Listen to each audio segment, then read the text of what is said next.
Hello students, मेरा नाम है गौरव और आप देख रहे हैं हमारा चैनल नागपुर अकेडमी। जुड़े रहिए हमारे चैनल से। आज का टॉपिक है हमारा Newton's law of motion, pressure of a body. Pressure of a body का मतलब क्या होता है? देखिए, आर प्रेशर होता है, एम मास होता है, जी ग्रेविटी होती है और एफ एक्सेलरेशन। और आर प्रेशर का फार्मूला होता है m इंटू में g प्लस एफ होता है। ये तब होता है जब बॉडी अपवार्ड जा रही है। इसका मतलब क्या है? r is equal to m into में g प्लस एफ होता है जब बॉडी अपवार्ड जा रही होती है, और डाउनवर्ड जा रही होती है तो r इज इक्वल टू होता है m इंटू में g माइनस एफ। इसका मतलब क्या है? देखिए, आप सबने लिफ्ट में ट्रेवल जरूर किया होगा। जब लिफ्ट में ट्रेवल करते हैं तो लिफ्ट से हम या तो ऊपर की ओर जाते हैं या नीचे की ओर जाते हैं। जब लिफ्ट में ऊपर की ओर जा रहे हैं तो लिफ्ट जो है पुली से लटकी हुई होती है, पुली से जुड़ी हुई होती है। और मान लो m जो है वो आपकी बॉडी का मास है, g है ग्रेविटी, f है उस लिफ्ट का एक्सेलरेशन जिस एक्सेलरेशन से लिफ्ट ऊपर की ओर जा रही है, और r है उस लिफ्ट की पुली पर पड़ता हुआ प्रेशर। तो r प्रेशर का फार्मूला है m इंटू में g प्लस एफ। अपवार्ड्स की ओर जा रहा है, ऊपर की ओर जा रहा है, तो r is equal to m into में g प्लस एफ होगा। और अगर डाउनवर्ड जा रहे हैं, लिफ्ट से डाउनवर्ड जाते हैं, तो r प्रेशर का फार्मूला होता है m इंटू में g माइनस एफ होता है। तो न्यूटन्स लॉ ऑफ मोशन के आज के टॉपिक में हम सिर्फ प्रेशर ऑफ ए बॉडी के बारे में पढ़ेंगे। और प्रेशर ऑफ ए बॉडी में दो ही टाइप होंगी, एक अपवार्ड्स होगी और एक डाउनवर्ड्स होगी। अपवार्ड मोशन है तो r इज इक्वल टू है m इंटू में g प्लस एफ, और डाउनवर्ड मोशन है तो r इज इक्वल टू है m इंटू में g माइनस एफ। अब हम इसके बेस पे हम क्वेश्चन डिस्कस करते हैं। तो क्वेश्चन डिस्कस करते हैं तो आपको सबसे पहले ये याद रखना पड़ेगा कि जी ग्रेविटी की जो वैल्यू होती है वो होती है 9.8 मीटर पर सेकेंड होती है। ये तब होती है जब हमारा मास जो है वो किलोग्राम में दे रखा हो, और इस जी की वैल्यू जो है 981 टाइम्स होती है जब हमारा मास जो है वो ग्राम में दे रखा हो। और इसी जी की वैल्यू जो होती है 32 फीट पर सेकेंड होती है। कब होती है? जब मास हमारा फुट पाउंड में दे रखा हो, पाउंडल में दे रखा हो। ये हमें याद रखना पड़ेगा। और R जो होती है एक्चुअली में इफेक्टिव फोर्स, प्रेशर फोर्स या इम्प्रेस्ड फोर्स भी हम कह सकते हैं। जो R होती है वो हमारी इम्प्रेस्ड फोर्स होती है। अब क्वेश्चन कैसे करते हैं? हमें कहता है कि एक बॉडी है जिसका मास जो है वो 100 किलो का है।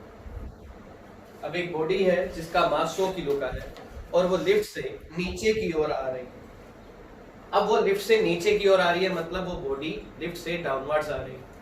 और डाउनवर्ड आने पर सबसे पहला पार्ट वो कहता है कि उसका एक्सेलरेशन जो है वो 5 मीटर पर सेकंड स्क्वायर है। सेकंड पार्ट में कहता है कि वो कांस्टेंट वेलोसिटी से आ रही है। और थर्ड पार्ट में वो कहता है कि वो रिटार्डेशन से आ रही है 5 मीटर पर सेकंड स्क्वायर से। रिटार्डेशन का मतलब होता है -5 हो जाएगा। हमें प्रेशर निकालना है इन तीनों केसेस में। हमें कहता है कि बॉडी जिसका मास 100 किलो है वो लिफ्ट से डाउनवर्ड्स की ओर आ रही है। अब एक्सेलरेशन सबसे पहले कहता है 5 मीटर पर सेकंड स्क्वायर है, दूसरा कहता है वो कांस्टेंट वेलोसिटी से आ रही है, और तीसरा कहता है वो रिटार्डेशन से आ रही है, -5 से आ रही है।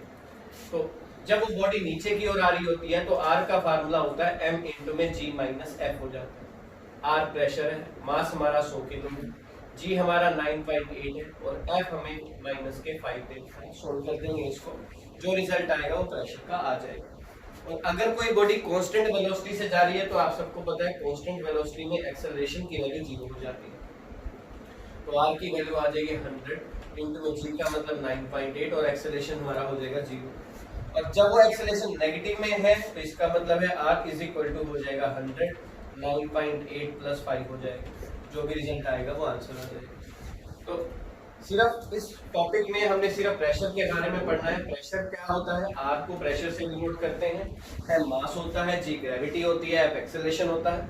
और जब बॉडी लिफ्ट से अपवार्ड की ओर जा रही होगी तो R is equal to m into में g प्लस एफ होगा, और डाउनवर्ड्स की ओर आ रही होगी तो R is equal to m into में g माइनस एफ होगा। आप सबको एक बात और बतानी थी कि अगर बाई चांस अगर हम लिफ्ट में ट्रेवल करते हैं और लिफ्ट से अगर ऊपर की ओर जाते हैं और अगर हमने लिफ्ट में वेट स्केल दे रखा है और वेट पे हम वेट मेजर करते हैं तो हम ये देखेंगे कि जब हम ऊपर की ओर जा रहे हैं तो हमारा वेट ऑटोमेटिकली बढ़ जाता है, और जब हम नीचे की ओर आ रहे हैं तो हमारा वेट ऑटोमेटिकली डाउन कम हो जाता है। ये ऐसा इसलिए होता है, उस प्रेशर की वजह से होता है। और वो प्रेशर की वजह से हम अपवार्ड जाएंगे तो हमारा वेट इंक्रीज होगा और डाउनवर्ड जाएंगे तो हमारा वेट डिक्रीज हो जाएगा।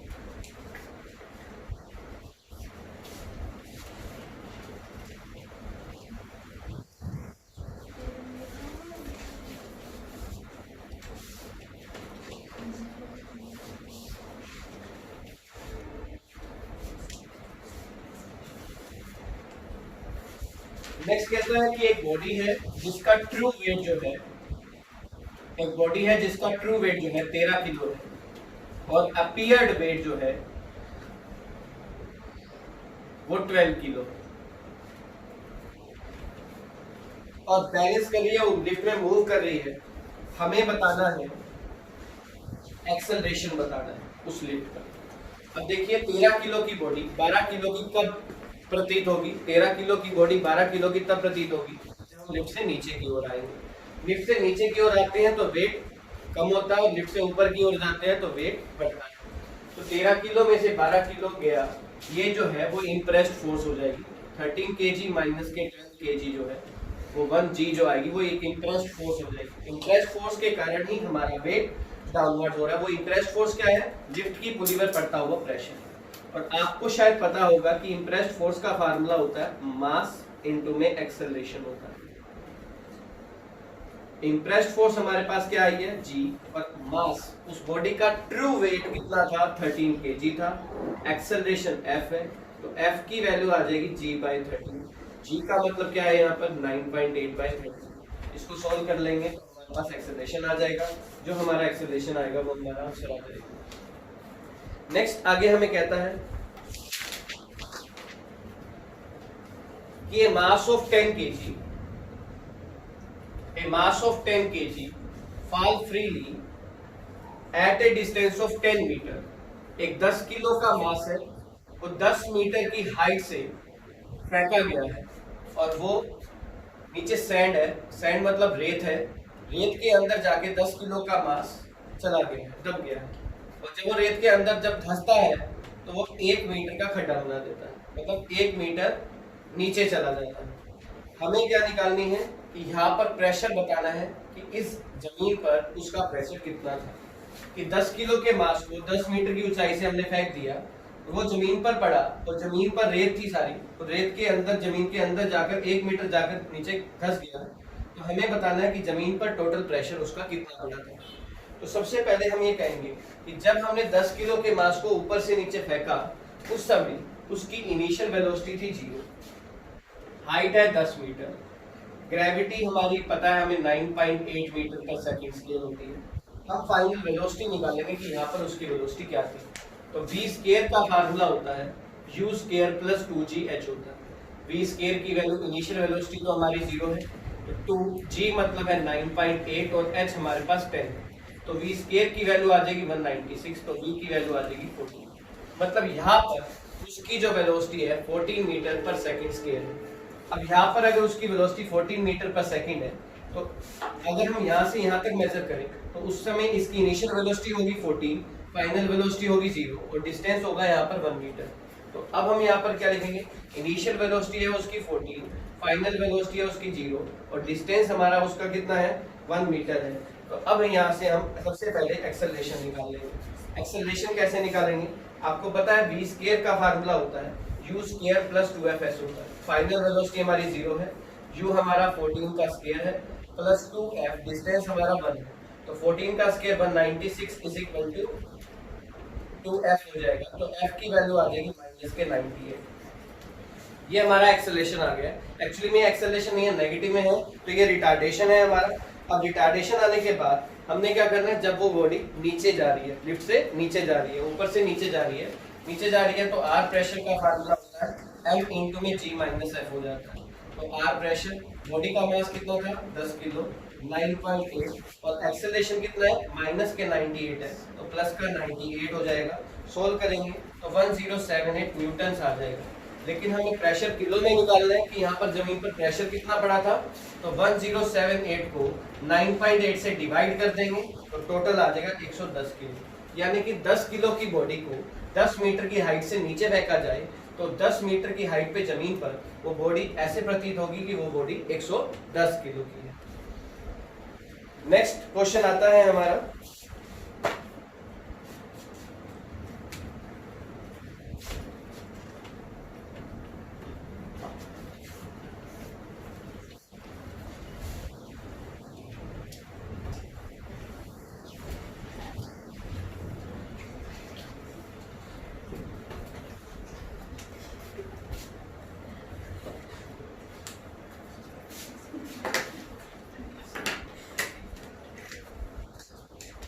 कहता है कि एक 100 किलो का आदमी रस्सी से स्लाइड डाउन हो रहा है।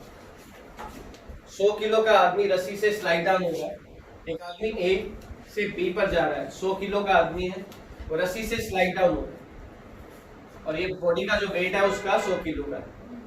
रस्सी से स्लाइड डाउन हो रहा है और लेकिन रस्सी जो है वो सिर्फ 50 किलो का वेट सहन कर सकती है।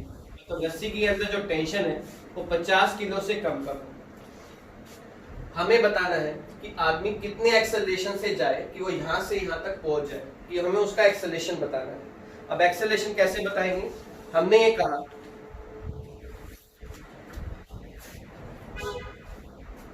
कहा कि जब वो बॉडी नीचे जा रही है तो बॉडी नीचे जाती है तो आर का फार्मूला क्या होता है? m इंटू में g माइनस एफ होता है। और आर जो है यहाँ पर क्या है? आर यहाँ पर वो टेंशन है, यानी कि जो टेंशन है रस्सी का, आदमी का वेट जो है वो 100 किलो है, इंटू में g माइनस एफ, वो लेस देन है, किससे लेस देन है? 50g से लेस देन है। मतलब 100g minus 100f less than हो जाएगा 50g से, ये इधर जाकर माइनस, ये इधर जाकर प्लस, तो 50g लेस देन हो जाएगा 100f से, तो f बड़ा हो जाएगा 50/100 इंटू में g से, यानी कि f बड़ा हो जाएगा g/2 से। g का मतलब होता है 9.8, तो इसकी वैल्यू आ जाएगी 4.9 मीटर पर सेकंड स्क्वायर से। मतलब अगर उस आदमी का एक्सेलरेशन 4.9 मीटर पर सेकंड स्क्वायर से ज्यादा है तो वो आदमी 100 किलो का आदमी भी 50 किलो का वजन सहन करने वाली रस्सी से भी स्लाइड डाउन हो सकता है। नेक्स्ट अगला क्वेश्चन आता है हमारा। नेक्स्ट अगला क्वेश्चन है, कहता है कि एक एरोप्लेन का जो मास है वो कैपिटल एम है और एरोप्लेन का मास कैपिटल एम है, तो वो एरोप्लेन ऊपर की जगह नीचे जा रहा है। और अब एरोप्लेन नीचे जा रहा है तो इस कैपिटल एम मास में से हमें स्मॉल एम मास रिमूव करना है, कुछ मास रिमूव करना है। कि अगर हम उसका मास रिमूव कर दें तो ये एरोप्लेन नीचे की जगह वापस ऊपर चला जाएगा। पहले क्या है कि एरोप्लेन का मास कैपिटल एम है और वो एरोप्लेन ऊपर की जगह कहाँ जा रहा है? नीचे जा रहा है। जब एरोप्लेन नीचे जा रहा है तो r इज इक्वल टू क्या होता है? m इंटू में g माइनस एफ होता है। और हमने क्या किया? कैपिटल एम में से स्मॉल एम मास रिमूव कर दिया। जब कैपिटल एम में से स्मॉल एम मास रिमूव कर दिया तो वो पार्टिकल नीचे की जगह कहाँ जा रहा है? ऊपर जा रहा है। मतलब capital M minus small m into में g प्लस एफ हो जाएगा। हमें क्या निकालना है कि कितना मास हम रिमूव करें कि वो एरोप्लेन नीचे की जगह वापस ऊपर चला जाए। दोनों में ही प्रेशर सेम था, तो यहाँ पर भी r प्रेशर है, यहाँ पर भी r प्रेशर है, तो ये दोनों आपस में इक्वल हो जाएंगे। मतलब m इंटू में g माइनस एफ इक्वल हो जाएगा m माइनस के स्मॉल m इंटू में g प्लस एफ हो जाएगा। इन दोनों को डिवाइड कर देंगे, यहाँ से आ जाएगा m इंटू में g माइनस एफ अपॉन में g plus f is equal to capital M minus small m हो जाएगा। स्मॉल m की वैल्यू आ जाएगी m इंटू m माइनस के m इंटू में g माइनस एफ अपॉन में g प्लस एफ आ जाएगी। इसको सोल्व कर लेंगे, जो रिजल्ट आएगा वो आंसर आ जाएगा।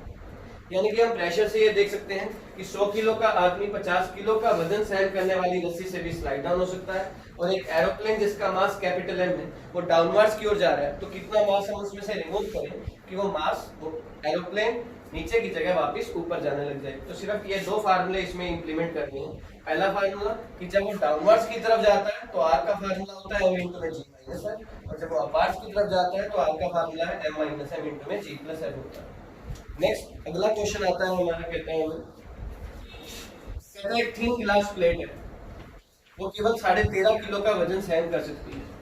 एक थिन ग्लास प्लेट है, वो केवल 13.5 किलो का वजन सहन कर सकती है और उस पर हमने कोई वेट डाला और उसको 1.2 मीटर पर सेकंड स्क्वायर के एक्सेलरेशन से उठाया तो प्लेट टूट गई। हमें बताना है कि उस पर कितना वेट रखा था। कि एक थिन ग्लास प्लेट है, वो केवल 13.5 किलो का वजन सहन कर सकती है और उस प्लेट को हमने उठाया है ऊपर की तरफ 1.2 मीटर पर सेकंड स्क्वायर के एक्सेलरेशन से और वो प्लेट टूट गई। हमें बताना है कि उस प्लेट पर कितना वजन रखा था।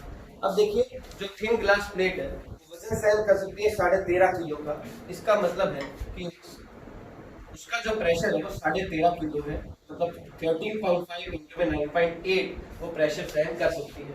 अब लिफ्ट को ऊपर की ओर उठाया, सॉरी प्लेट को ऊपर की ओर उठाया, प्लेट को जब ऊपर की ओर उठाएंगे तो आर का फार्मूला क्या होता है, m इंटू में g प्लस f होता है। हमें बेसिकली m निकालना है।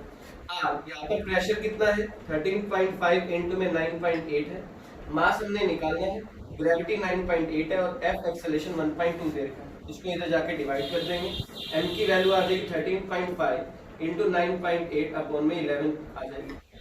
दोनों को डिवाइड करेंगे तो 12.03 आ गया।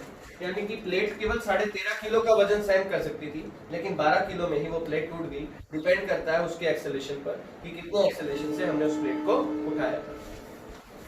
नेक्स्ट वीडियो में मैं न्यूटन्स लॉ ऑफ मोशन के अलग टॉपिक्स लेके आऊंगा। जुड़े रहिए हमारे चैनल से।